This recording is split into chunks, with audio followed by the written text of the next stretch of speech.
வணக்கம். ஒரு படத்துல டயலாக விட ட்ரெஸ் அதிகமா பேசுமான்னு கேட்டா கண்டிப்பா பேசும். அதிலும் ஒரு ரெட்டத்தல படத்துல ஒவ்வொரு தையல் ஒவ்வொரு கலரும் ஒரு கதை சொல்லுது.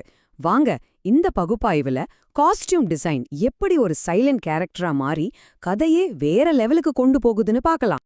சரி, நாம என்னென்னலாம் பார்க்க போறோம்னா, முதல்ல ஒரே மாதிரி இருக்கிற ரெண்டு பேரை ட்ரெஸ் வச்சு எப்படி பிரிச்சு காட்டுறாங்கன்னு பார்ப்போம். அப்புறம் ஒவ்வொரு கேரக்டரோட வார்ட்ரோபையும் அலசி ஆராய்வோம். படத்தோட ஒட்டுமொத்த ஃபேஷன் உலகத்தை புரிஞ்சுக்கிட்டு கடைசியா தமிழ் சினிமாவுல இந்த படத்தோட ஸ்டைலுக்கு என்ன இடம் இருக்குன்னு பார்ப்போம். ரெடியா? ஆரம்பிக்கலாம். நம்மளோட டாபிக் எந்த ஒரு காஸ்டியூம் டிசைனருக்கும் ஒரு பெரிய சவால். அதுதான் டாப்பல் கேங்கர் பிரச்சனை. அதாவது பாக்குறதுக்கு அச்சசலா ஒரே மாதிரி இருக்கிற ரெண்டு பேரை இவங்க வேற வேற ஆளுங்கன்னு ஆடியன்ஸை எப்படி நம்ப வைக்கிறது? இதுதான் ரெட்டத்தல படத்தோட காஸ்டியூம் டிசைனருக்கு முன்னாடி இருந்த முதல்ல. இந்த கேள்விதான் நம்ம அனாலிசிஸோட சென்டர் பாயிண்ட். இதுக்கான பதில் எங்க இருக்கு தெரியுமா? காஸ்டியூம் டிசைனோட அந்த சைலண்ட் மொழியில தான்.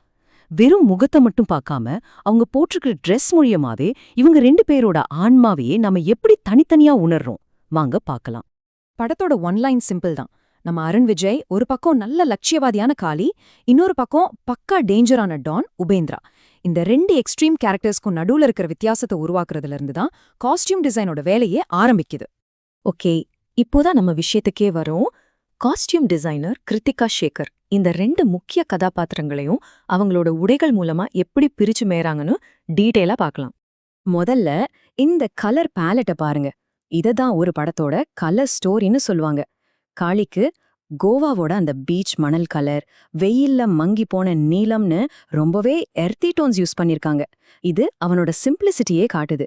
ஆனா உபேந்திரா பக்கம் பாருங்க, அடர் கருப்பு, சாம்பல், அப்பப்போ மெரூன்.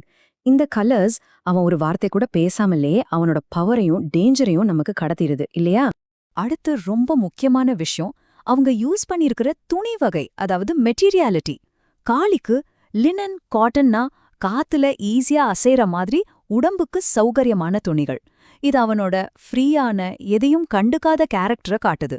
ஆனா உபேந்திராவுக்கு காட்டன் ட்வில் மாதிரி கொஞ்சம் ஸ்டிஃபான, ஷேப் மாறாத துணிகள். இது அவனோட அந்த கண்ட்ரோலான, இறுக்கமான பர்சனாலிட்டியை நமக்கு உணர்த்துது. அடுத்து நாம பார்க்க வேண்டியது அவங்க உடைகளோட வடிவம், அதாவது சில்ஹூட். காளியோட லூஸான ஷர்ட்ஸ் அவனோட ரிலாக்ஸ்டான லைஃப் ஸ்டைல காட்டுது. ஆனா உபேந்திராவோட அந்த ஷார்ப்பான, பக்காவா ஃபிட் ஆகிற ஷர்ட்ஸும் பேண்ட்ஸும் அவனோட பவரையும் கண்ட்ரோலையும் அப்படியே ஸ்கிரீன்ல காட்டுது. பாருங்க, ஒவ்வொரு தையலுமே ஒரு கதை சொல்லுது. இந்த துணிகளை ஏன் செலக்ட் பண்ணாங்கன்னு இன்னும் கொஞ்சம் டீப்பா பார்க்கலாம். லினன்ல விழுகிற சுருக்கங்கள் இருக்குல்ல, அது காளியோட வாழ்க்கையில இருக்கிற ஏற்ற இறக்கங்களையும் அவன் ஒரு லிவ்டன் கேரக்டர், அதாவது ரொம்ப இயல்பானவங்கிறதையும் காட்டுது. இன்னொரு பக்கம் காட்டன் ட்வில், அது அதோட ஷேப்பை மாத்திக்கவே மாத்தாது. இது உபேந்திராவோட அந்த அசைக்க முடியாத அதிகாரத்தை காட்டுது. இதுதாங்க மெட்டீரியாலிட்டியோட பவர். ஆனா இவ்ளோ டீட்டெயிலா பண்ண இந்த காஸ்டியூம் டிசைனை எல்லாரும் பாராட்டினாங்களா? இல்ல. ஒரு முக்கியமான விமர்சனம் என்ன சொல்லுதுன்னா, படத்துல வர்ற எல்லாரும் ஏதோ H&M ஷோரூம்ல இருந்து நேரா நடந்து வர்ற மாதிரி இருக்காங்கன்னு சொல்லுது. இது ஒரு இன்ட்ரெஸ்டிங்கான கவுண்டர் பாயிண்ட். இந்த விமர்சனத்திலிருந்து நமக்கு ஒரு கேள்வி வருது. இந்த ஸ்டைலிங் உண்மையிலே கதைக்காக பண்ணப்பட்டதா, இல்ல சும்மா மார்க்கெட்ல ட்ரெண்டிங்கா இருக்கிறத அப்படியே படத்துல வச்சுட்டாங்களா? ஒரு சினிமால வர ஃபேஷனை நாம எப்படி பார்க்கணும்னு இந்த கேள்வி நம்மள யோசிக்க வைக்குது. சரி, இப்போதைக்கு ஹீரோக்களை மட்டும் பார்க்கறத விட்டுட்டு படத்தோட ஒட்டுமொத்த ஃபேஷன் எக்கோசிஸ்டம், அதாவது அந்த உலகம் எப்படி உருவாக்கப்பட்டுச்சுன்னு பார்க்கலாம். ஏன்னா ஒரு படத்தோட உலகம் அதுல வர்ற கேரக்டர்ஸ் போடுற உடைகள் மூலமா தான் நமக்கு உயிரோட்டமா தெரிய வரும். ஒரு படத்தோட உலகம்னா அது ஹீரோவை சுத்தி மட்டும் இருக்காது. இங்க பாருங்க, கோவா, புதுச்சேரியில வர்ற துணை கதாபாத்திரங்கள் போடுற அந்த லைட்டான கலர் ட்ரெஸ் அந்த இடத்தோட நம்பகத்தன்மையை கூட்டுது. அதே சமயம் வில்லனோட ஆளுங்க போடுற அந்த ஷார்ப்பான ட்ரெஸ், பெரிய மோதிர மாதிரியான ஆக்சசரிஸ் எல்லாம் அவங்களோட கொடூரமான குணத்தை ஒரு டயலாக் கூட எல்லாமே நமக்கு புரிய வைக்குது. இதுதான் ஒரு கம்ப்ளீட் ஃபேஷன் உலகம். இப்போ ஆடை வழியா கதை சொல்றதுக்கு வருவோம். ஒரு கேரக்டரோட கதை நகர நகர அவங்க வார்ட்ரோபும் சேர்ந்து எப்படி மாறுதுங்கிறதுல தான் ஒரு காஸ்டியூம் டிசைனரோட உண்மையான திறமையே இருக்கு.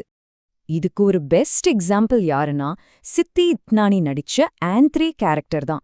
அவரோட லட்சியம் பணக்காரை ஆகணுங்கிற ஆசை, இதுதான் அவளோட ட்ரெஸ்ஸிங் ஸ்டைலை மாத்துறதுக்கு முக்கியமான காரணம். ஆந்திரேயோட காஸ்டியூம் ஜேர்னியை நாம 3 ஸ்டேஜா பிரிக்கலாம். ஃபர்ஸ்ட், அவளோட கஷ்டமான வாழ்க்கைய காட்டுற ரொம்ப சிம்பிளான வேலைக்கு போடுற மாதிரி உடைகள். ரெண்டாவது, அவ மனசுல லட்சியம் வளர ஆரம்பிக்கும்போது கொஞ்சம் மாடர்னான கவர்ச்சியான உடைகளுக்கு மாறுறான். ஃபைனலா ஏமாத்தி சம்பாதிச்ச பணம் கைக்கு வந்ததும் பளபளப்பான காஸ்ட்லியான டிசைனர் உடைகள்னு அவ ஸ்டைலே மாறிடுது. அவளோட கேரக்டர் மாறுறது அவளோட வார்ட்ரோப்லயும் அப்படியே தெரியுது. இதுதான் பவர்ஃபுல்லான சால்டோரியல் ஸ்டோரி டெல்லிங்.